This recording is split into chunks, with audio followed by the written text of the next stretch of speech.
Hey guys, Breach here, and I'm bringing you the next episode of Breach's Big Game Hunter. And today I have a little bit of an unfortunate situation. My computer, well, it told me I recorded until 2 minutes after the fight, whenever I was in the middle of collecting loot, and I told it to stop capturing, decided to cut off, somewhere right before the kill. So you're going to see the fight, the strategy. You're not going to get to see the downed enemy, unfortunately.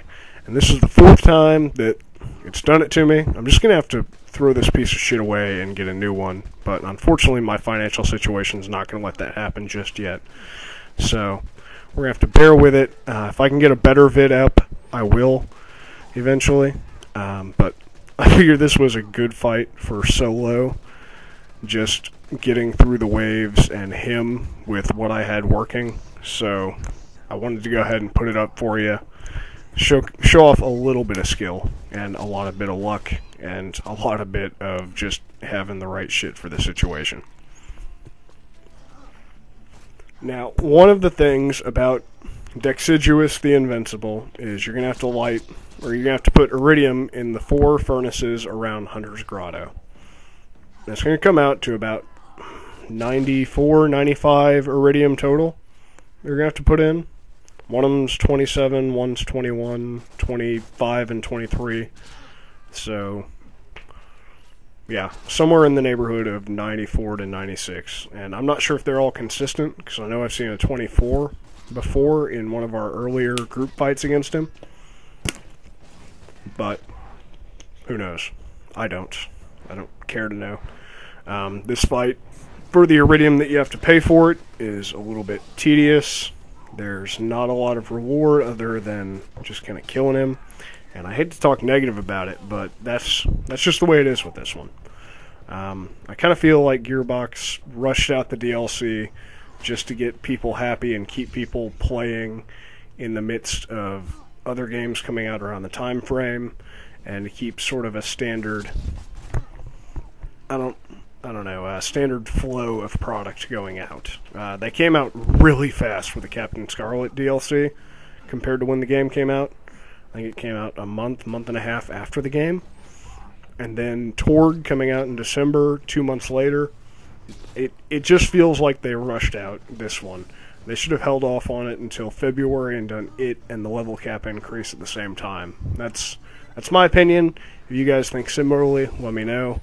But at this point, I have nearly all of the legendary weapons, so I'm not going to be...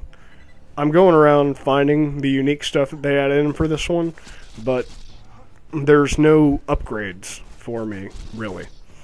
Unless there's a brand new combo out there that just hasn't been discovered yet, then there's really not much else for me to find, and I feel let down by the DLC because it didn't give me that, I need to go out and find this to be that much more of a badass like the main game had me going through for a while. What else do I want to say? I guess I should talk about the fight itself. After you get the 4 furnaces filled with iridium, you're going to come to the middle of Hunter's Grotto and pull that lever that you saw me pull at the beginning of the video, which is going to cause all kinds of savages and witch doctors to spawn in. And you're going to have to kill all of them before Dexiduous will even come into battle with you.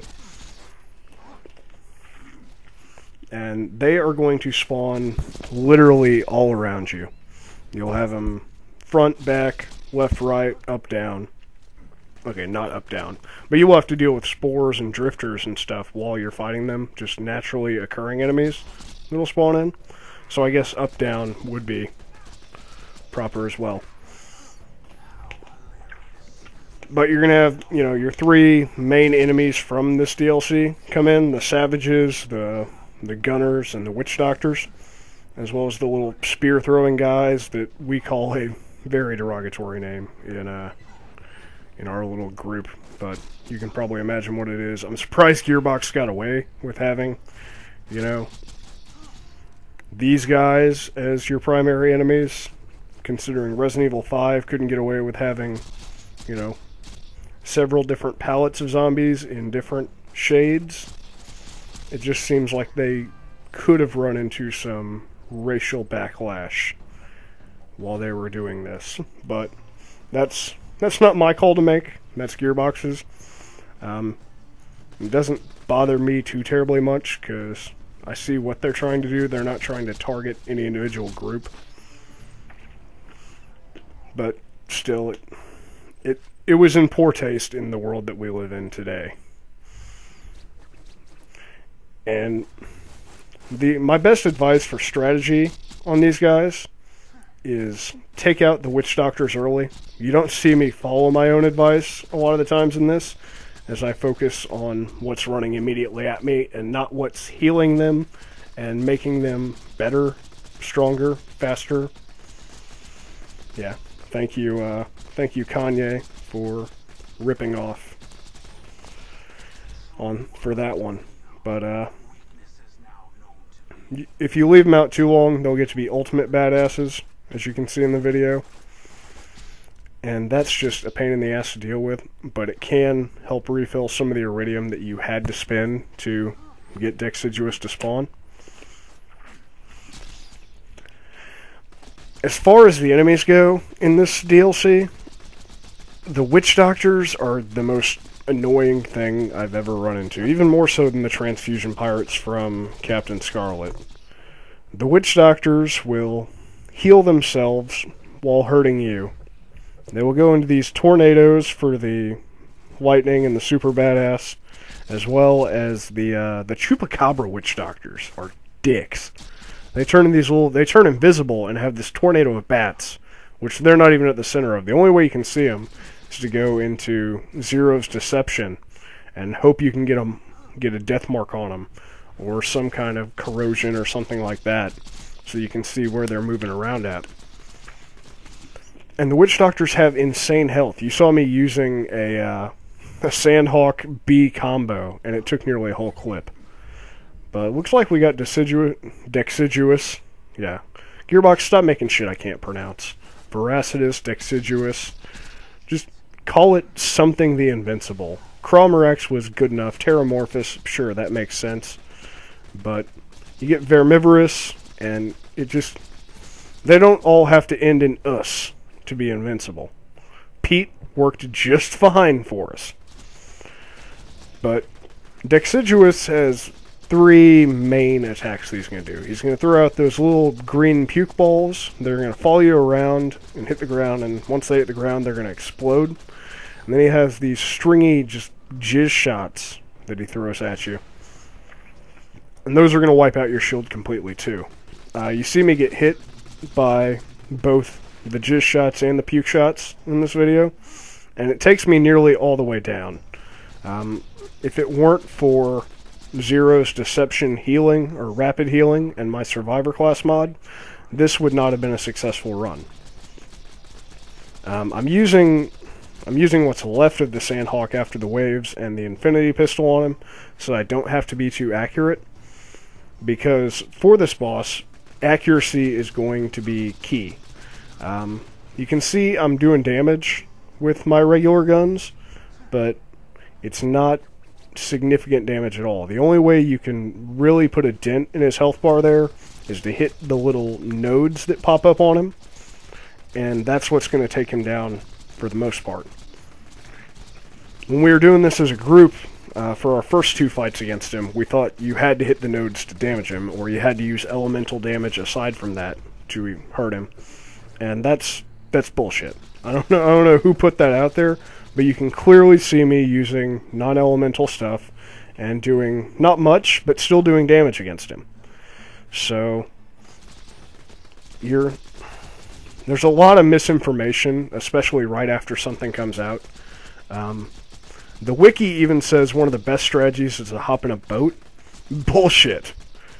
I don't know. I know Yodaslaya said that hopping in a boat is good. The only thing that hopping in a boat is good for is maneuverability to dodge his attacks.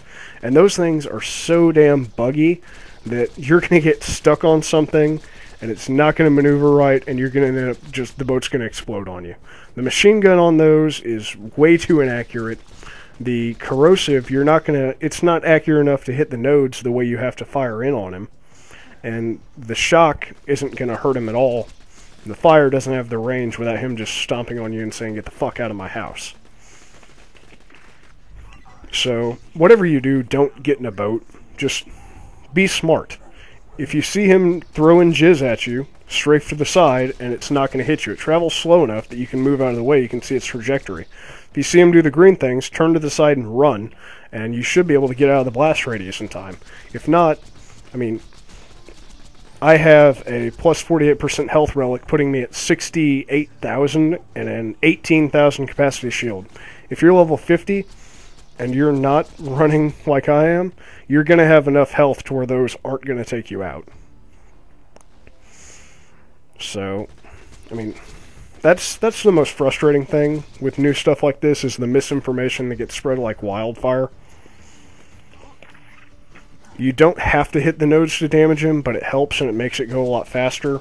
The boat is... If you have the patience to fight him in the boat and take him out, then my congratulations to you. If you want to put one up as a video response to this, feel free. And I'll watch that thing as long as it's under like an hour. Because I don't think you could sit in the boat and reasonably take him down within an hour using that shitty machine gun and the corrosive whatever the hell launcher thing that doesn't do much damage also. I know the boat does kind of get the B effect, which may be part of the reason why I'm doing more damage to him than a lot of people. He has a shit ton of health. That's all there is to it. He has a shit ton of health, and whenever you take out the nodes, a large chunk of it disappears. So shoot the nodes. That's going to be your best plan of attack for him. Once you shoot off a node, a big chunk of his health is going to disappear, like what happens multiple times throughout. And you know, let me know what you guys think of the DLC. I personally feel kind of let down by it. I think they should have taken a little bit more time, given you a little more to do, made the enemies significantly stronger, but at the same time, given better alternatives. A lot of people who are playing pretty hardcore and are getting the DLC, you know, day one, already have a lot of the stuff that it takes to do what I'm doing here. This is nothing special. This is just me sitting in a chair, half drunk even, fighting a boss that he's very simple. And I know people were complaining about not having enough to do with Iridium after you get all the upgrades at the black market, but I don't think this is the answer. I think maybe if he dropped something more impressive than the cutter, or not cutter, chopper, then it'd be cool. Even if he had like a 1% chance to drop just an absolutely game-breaking item that made Veracitus solo the simplest thing ever, I think it would be cool. Granted, people are gonna... one person's gonna get that item and then everyone's gonna dupe it.